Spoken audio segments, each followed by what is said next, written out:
सबसे पहले शिव गुरु के प्रणाम करतनी, मैया पार्वती के प्रणाम करतनी और सभी देवी देवता के प्रणाम करतनी। जब ना धरती पे बैठ के हमनी के शिव चर्चा कहल जाता, सुनल जाता, ये धरती मैया के प्रणाम करतनी। आप सब जितना गुरु भाई गुरु बहिना यूट्यूब के माध्यम से कथा कहानी सुनत रहनी, आप सबके भी प्रणाम करतनी। आप सबके बीच दीदी कथा लेके एगो आइल बनी, बड़ा सुंदर कथा बा जवना में एगो लाचार बेटी के कहानी और गौ माता के कहानी बाटे। उम्मीद करतनी दीदी कि शुरू से अंत तक यदि आप सब कथा सुनतनी तो आप सबके पसंद जरूर आई। सब्सक्राइब करी, काहे कि हमेशा जब कथा आई आप सबके पास पहुंच जाई। तो चलिए दीदी कथा के ओर बढ़ल जाओ। देखिए एगो गांव में एगो शिष्या रहतरी, शिव गुरु के चर्चा भजन करतरी। शिष्या के 3 गो बेटा और एगो बेटी बिया। शिव गुरु के बड़ा पूजा पाठ करतरी। देखी समय बीतल, 3 गो बेटा रहलो सयान हो गई लो। तीनों बेटा से छोट एगो बेटी रहली। ए दीदी देखी धीरे धीरे शिष्या बहिना जे रली गुरु बहिना उ तीनों बेटा के शादी कर दिहली। लास्ट में बेटी बचल रहे तो सोचली कि 2-4 साल रुक के बेटी तो छोट बिया, इन्हों के शादी करके घर दुआर बसा दे हो। कहल बा दीदी समय हमेशा एक समान ना रहेला। पति पत्नी दोनों आदमी के देहांत हो जाता, बेटी बच गईली। बड़ा दुख वो बेटी के भइल। सभे देखी टोला पड़ोसा जुटल और दाह संस्कार कर देलक। बेटा लोग के घर दुआर बस गई रहे, शादी ब्याह हो गई रहे, उतना ना फर्क पड़ल, लेकिन बेटी अकेले बच गई रहली। हर समय मातारी के याद आवे और कहल बा दीदी की बेटी के सबसे ज्यादा लगाव माइये से होला। वो बेटी जे रहली देखी हमेशा उदास रहस, कुछ करस धरस ना, माई में हमेशा खोवल रहस कि हमार माई हमरा के छोड़ के चल गई। देखी दीदी जब कुछ समय बीतल, एक दिन बड़ भौजाई गईली। बैठा रहली वो लड़की, कह तरी कि अरे ऐसे बैठला से पेट तना भरी। जब से अम्मा जी मर गईल बाड़ी तब से तू कोनो कामे काज नहीं खू करत। ऐसे पेट ना भरी, पेट भरे खातर हाथ पांव चलावे के पड़ेला। लड़की बड़ा निराश हो गईली कि हमार माई रहे तो कोनो दुख ना रहे। आज माई के मरते मरते सब लोग अपन रंग रूप देखावे लागल। देखी वो लड़की माई के देखले रहली कि माई हमार शिव गुरु के चर्चा करेली। ये लड़की थोड़ा बहुत जानत रहली। अब वो बिहान से जब उठा तारी तो का करत तारी, देखी शिव गुरु के जौना फोटो से माई पूजा करत रहली, चर्चा करत रहली, उहे फोटो लेके और शिव गुरु के पूजा करत तारी। भौजाई तीनों देख लो कि अरे इतना दिन के बाद काम इनका मिलल ख, तो इहे काम मिलल ख। फोटो का कैल लो भौजाई लोग छीन के फाड़ दे लो कि अरे लेके बैठ गई बड़ी पूजा करे, घर के चूल्ही चौका ना करी है। अब देखिए लड़की के बड़ा दुख लागल, रोली। बाद में मन में सोच लिहली कि घर में हमार जगह नहीं खे, अभी घर छोड़ देवल ही बढ़िया बा। रात के सुतली, सुबह भइल, निकल गईली घर से बाहर निकल गईली। जात जात जब कुछ दूर गईली तो एगो जंगल मिलल। उ जंगल में देखली कि एगो कुटिया बाटे। उहे जंगल में रुक गईली उ कुटिया के पास और शिव गुरु से लगली प्रार्थना करे कि ये गुरु जी आज से रउए हमार सब कुछ बानी। रउए जाना तानी कि जंगल झाड़ी में हम कैसे रहब और हमरा साथे रउआ रहब, रउर आशीर्वाद रही तो हमरा कुछ ना होई। दीदी देखी जब वो कुटिया में गईली तो देखा तारी कि यहाँ तो बस एगो कुटिया ही बा और कुछ बाना। अब पियरी माटी हमनी के गांव में कहल जाला दीदी, जवना से घर आंगन लिपाला, उहे पियरी माटी जाके सरे में देखा तारी और कोड़ के लाइल बाड़ी। कोड़ के लाके और माटी से शिवलिंग बना ली हली। बना के धूप में सुखा के ओकरा के कुटिया के आगे बैठा दिहली। और रोज के उनकर काम यह रहे कि उठ के पूजा करस शिव गुरु के। देखिए दीदी, एक दिन उदास होके लगली सोचे, शिव गुरु से कहत रही कि हे महादेव, हमरा जिंदगी में का लिखल बा पता नहीं खे, ई हमारी जिंदगी के पार घाट कैसे लागी। अब वो पूजा पाठ करत करत अतना समय बीत गईल कि वह अधेड़ हो गईली। अब उहे जंगल में एक दिन पूजा करत रहली शिवलिंग के। देखी एगो गाय आ गईली। गाय आके बैठ गईली वो कुटिया के पास और देखा तारी कि शिव गुरु के पूजा होखता। थोड़ा देर में उठ के लगली घूमे शिवलिंग के आगे पीछे। देखी पूजा जब खत्म भइल इनकर, गौ माता से कहत रही कि ये गौ माता, रउआ है जंगल में का करे आ गइल बनी। इनका बुझात रहे कि कोनो गाय ओय के झुंड से चरत में बिछड़ उछड़ के भुला के ई गाय हमरा कुटिया के पास आ गइल बड़ी। कहली कि हे गौ माता, रउआ ये जंगल झाड़ी में का करे आइल बनी। पूछली और सारी दुख लगली सुनावे। ऐसन ऐसन बात है हमरा जिंदगी के, ऐसे बीतता। गौ माता के आंख से सारा कथा कहानी सुनला के बाद, इनकर जीवन लीला सुनला के बाद गौ माता के आंख से झरझर आंसू गिरे लागल। गौ माता सोचली कि अरे ये तो हमरो से बड़का दुखी औरत बिया। गौ माता फिर अपन कहानी सुनैली कि हम भूला भटक के नइखे आई। हम एगो किसान के दुआरे रहनी। उ हमरा के छोटहन से पोस पाल के बड़ा कैले। हमरा कोनो बछड़ा कोनो बाछी ना भइल, यही से हमरा के बाँझ कह के निकाल दिहली कि अरे कौन खियाई पियाई जबे गाय दूधे ना दे। कहल बे गुरु बहिना, देखी कि जैसे इंसान में बा औरत में बा, उतरे जानवर में भी बाटे कि बहुत पक्षी या जानवर बा कि ओकरा बाल बच्चा ना होखेला। ओसही वो गाय के ना भई रहे। कहली गाय कि वो लोग हमरा के खूंटा से भगा दियल मार के, जे के करी सेवा। और हम घूमत घूमत ए जंगल में आ गईनी। अबे ये औरत जे रहली लड़की बड़ा उदास हो गईली कि अरे हमरो कोई नहीं खे और ये गौ माता के भी कोई नहीं खे कि हाय रे दुनिया, बिना स्वार्थ के कोई केकरो सेवा नहीं खे कर सकत। अगर गौ माता दूध देले रहती तो शायद इनका के कोई ना भगाई, लेकिन दूध ना दी है, यही से लोग भगा देलक है। गजब के बा मतलब ये दुनिया।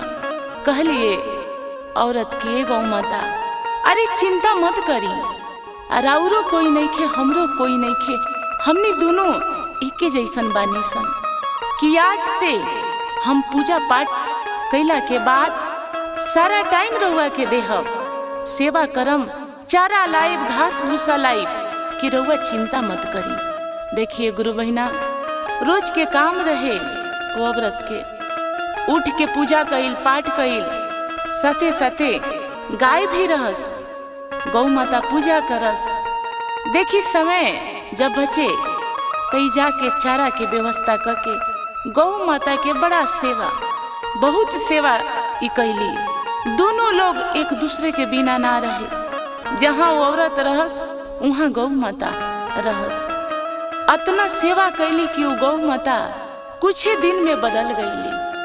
धीरे धीरे दीदी समय बीत गई। ये औरत के अब तबीयत जब खराब एक दो बार भइल तो गौ माता से कहली कि ये गौ माता, लागता कि अब रउआ के छोड़ के हमरा जाए के पड़ी, हमारा अंतिम समय शायद बा। गौ माता ये बात सुनस तो उदास हो जास।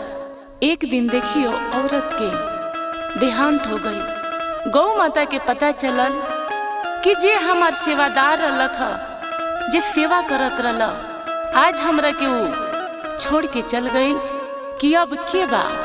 लेकिन वो औरत हमेशा गौ माता से कहले रहले कि कौनो संकट, कौनो दुख, कौनो विपत्ति आवे तो शिव गुरु के मत छोड़िया। हर जगह हर समय शिव गुरु के याद करिया। और शिव गुरु जब बानी त केकरो जरूरत नहीं खे और कोई कुछ बिगाड़ ना सके। गौ माता बड़ा रोवली। देखिए अब कुछ लोग जुटले दीदी वो औरत के दाह संस्कार कर देलक। गौ माता गईली जब शमशान से तो शिवलिंग के पास बैठ गईली और इहे गुरुजी से कहस कि हे गुरुजी, हम भी जितना पूजा पाठ कैले होखम ना ओकर भी पुण्य उनका के दे देहब और उनका के स्वर्ग लोक में जगह देहब, कहे कि बड़ा नेक औरत रहली। देखिए शिव गुरु सब देखा तनी कि अरे कितना विश्वास, कितना भरोसा बा और कितना अटूट ई दोनों के प्रेम रलक। देखिए दीदी अब 2-4-5 दिन बीतल, कितना दिन गौ माता उपास रही है। एक दिन अब थोड़ा आगे चल के चारा लगली चरे, दूब रहे घास रहे लगली चरे। ओही रास्ता से देखी एगो कसाई चल जात रहे। कसाई के नजर पड़ गई गौ माता पे। कसाई सोचले कि अरे ये तो गाय है बीच जंगल में, कोई बाना कि कहे ना का करी कि गाय के हम लेके चल जाएं और गाय के सेवा करम। गाय दूध दी तो रखम और ना दूध दी तो फिर हम बेच दे हम। शिव गुरु के महिमा देखी, आशीर्वाद देखी। वो गाय गर्भवती हो गई रहली। कसाई लेके चल गईले। सब खबर रहे गौ माता के कि कसाई के मन में का चलता। लेकिन गौ माता सोचली कि अरे जब हमरा बछड़ा हो जाए आ दूध हम देहे लागे तो कसाई हमरा के तो कटिहे ना चाहे बेचिहे ना। वो कसाई लेके अपना घरे चल गई। कुछ दिन सेवा कैले, गर्भवती रहली गौ माता। देखिए अब कुछ दिन के बाद ये दीदी एगो बछड़ा पैदा होता और गौ माता खूब भर भर के बाल्टी दूध लगली करे। वो कसाई खुश कि अरे गाय के लेके आईनी हम, ये इतना दूध देती है गाय। देखी कसाई खुश हो गई। गौ माता भी खुश रहली कि अरे हम दूध जब देता नहीं तई तो कटिहे मरिहे ना हमरा के। वरदान मंगली शिव गुरु से कि हे गुरुजी ऐसन कर दिहती कि हम हमेशा दूध देते रहती। जब हम दूध ना दे हम तो कसाई हमरा के बेच दिहे। गौ माता दूध करते रहली कि वही रास्ता से एगो बड़ा कसाई चल जात रहली। देखा तरे कि अरे इ तो गाय भर भर के दूध देती है, इतना बाल्टी के बाल्टी। अब लगले उतर के बात करे उ कसाई से। कहले कि गाय अगर बेचबा तो बताओ। इ कसाई कहले कि अरे हम ई गाय ना बेचब, काहे कि इ इतना दूध देले कि हमरा बेच के कोनो फायदा नहीं खे। कहल भाई दीदी पैसा लालच एगो ऐसन चीज बना कि मत कहीं। बड़ा कसाई पैसा देखावे लगले कि इतना ज्यादा पैसा दे हम अगर बेच देबा त, और हमरा ये गाय के जरूरत बा। लालच आ गईले कसाई के। अब सोचले कि हम ये गाय के बेच दे। दाम काम भइल, गाय के बेच दिहले। ये गाय एक कसाई के नाधा दुआरा से उ कसाई के दुआरे चल गईली। देखी वहां भी गईली, भर भर के बाल्टी दूध देता रही। अब धीरे धीरे बछड़ा बड़का हो गई। और देखी गाय के एगो सीमित टाइम होखेला कि इतना टाइम तक दूध दी। अब धीरे धीरे गाय के दूध कम होखे लगा। देखी का होता है दीदी, एक कसाई अब मन बना ली हले कि अब जितना दूध देवे के रहे ई दे देहलस गाय। अभी गाय के हम काट के बेच दे हम तो मांस बहुत दाम में बिकी, बहुत पैसा मिली। एक दिन का करत रे गाय के छान दिहले पैर कि गाय के हम काट दे। हम कहल बा ए दीदी कि जेकरा पे शिव गुरु के हाथ बा कुछ बिगड़े नहीं खे जात। शिव गुरु सब देखतनी। एगो नाग के रूप में आके और वो कसाई के दुआरे चल गईनी और शिव गुरु जाके नाग के रूप में बानी ओ कसाई के डस लिहनी। जब डस लिहनी तक कसाई मूर्छित होके गिर गईले आ वही लगले वो मरिए गईले। अब गाय देखी कसहूं अपन हाथ पैर चला के उछान तोड़ के अपना बछड़ा के लेके जंगल फिर से आ गईली। जंगल अइली, गाय के बहुत ज्यादा पियास लग रही, साथ में बछड़ा। सोचत रहली गौ माता की कहीं नदी नाला मिलित तो हम पानी पीली हती। बछड़ा के लेके जाके एगो तालाब तलाश कर ली हली। बछड़ा पानी पियता और खुदे पानी पियता री। तब तक एगो भूखा शेर बाई दीदी कई रोज से उसी कार नहीं खे कैले, ओकर पेट नहीं खे भरल। अब देखी कि ताक लगा के आगे से बैठल बा। कहल बा मातारी जात, देखी जीव जंतु कुछ होके ना, अगर बाल बच्चा पे आफत आ जाला ना तो सबसे पहले मातारी डट के सामना करेले। गौ माता देखत रही कि उस शेर के नजर हमरा बच्चा पर बा, कहीं हमरा बच्चा से बिछाड़ ना देवे इस शेर। देखिए दीदी, जैसे उस शेर छलांग लगैले बा झपटे के बछड़ा के, गौ माता आगे जाके रोक लिहली। पैर जख्मी हो गई, खूने खून हो गई। गौ माता बड़ा दुखी भइली। ओकरा बाद फिर जाके छुप गई, फिर से शिकार करे खातिर। गौ माता शिव गुरु से प्रार्थना अर्जी करत रही कि हे महादेव, कितना कष्ट लिखले बानी, कितना दुख लिखले बानी। अगर हमार जान चल भी जाए तो कोनो दुख नहीं खे, लेकिन हमार बछड़ा पे कोनो आफत आ जाए तो फिर हम ना जी पाई। कि आज रउआ दर्शन देवे के परी। अगर हमारा भक्ति सच्चा बा तो आज रउआ आवे के पड़ी और हई उलझन से हमरा के बचावे के पड़ी। देखिए गुरु बहिना, शिव गुरु तो सब सुनतनी देखतनी, साक्षात सामने आ गईनी। गौ माता लगली अपन दुख गुरु जी से सुनावे कि जे हमरा के सेवा करत रहे वो हमरा के छोड़ के चल गई। आज हम ना घर के बानी ना घाट के बानी, कहीं जाता नहीं, कोनो दुख खड़ा रहता, बुझात नहीं खे कि हमार का हुई। हे महादेव, रउए बताई कि आगे के जिंदगी में का लिख। हमरा और कुछ ना चाहिए।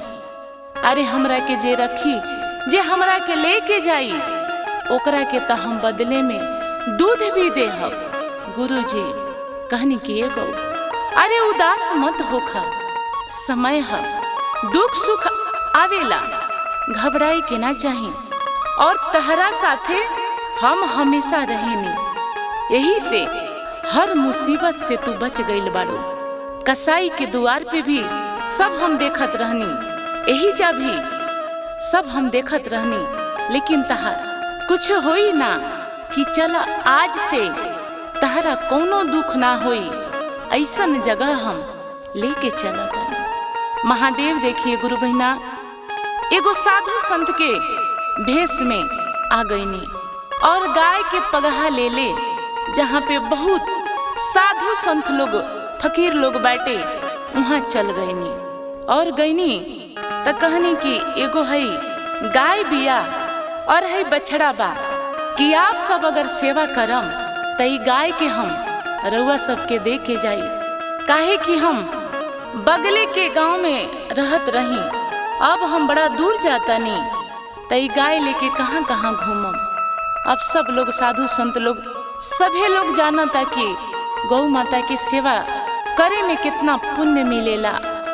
गौ माता के सब साधु लोग कहे लागल कि हाँ, हमनी के पास छोड़ दी, हमनी के खूब सेवा करें सब। देखी गुरु बहिना, वो गौ माता दोबारा फिर गर्भवती बानी। देखी जब उगैनी तो सभे साधु संत लोग सब लोग खुश हो गए और वहां से पगहा धरा के महादेव चल गईनी। जब कुछ ही टाइम बीतल तो गौ माता दोबारा एगो बछड़ा के जन्म देतनी। सब लोग खुश, जितना साधु संत लोग रहे, अरे जश्न मनावल गई, खुशी मनावल गई। जैसे हमनी में बा कि कोनो बेटा बेटी हो जाता, छठियार मनावल जाता, उस साधु संत लोग के दुनिया में तो कुछ बा ना। जवन बाऊ भगवान के सेवा में सारा टाइम निकल जाता। अभी लोग सोचता कि गौ माता के जब बछड़ा भइल बा भजन कीर्तन करावल जाई।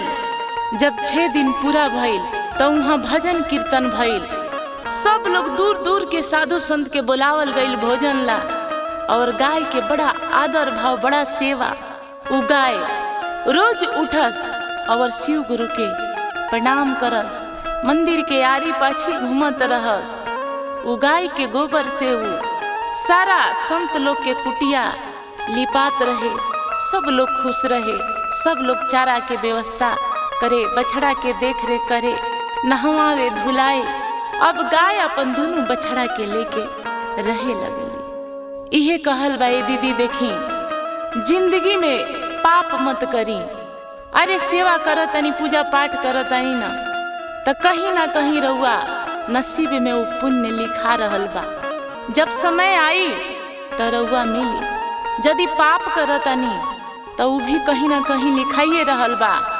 वो भी समय जब आई तो वो रहुआ के मिली। यही से कहल बा दीदी कि केकरो दिल मत दुखाई। यही में देखी कि गाय के कितना दुख भइल, कितना कष्ट भइल। कहीं अच्छा लोग मिलल, कहीं बुरा लोग मिलल, लेकिन गौ माता शिव गुरु के पूजा कैले रही, चर्चा कैले रही, तो लास्ट में चल के उनका कितना खुशी मिलल। आप सब कथा शुरू से अंत लेके सुनले बानी। अब पसंद आइल बा तो हमरा कमेंट बॉक्स में हर हर महादेव लिखी। धन्यवाद।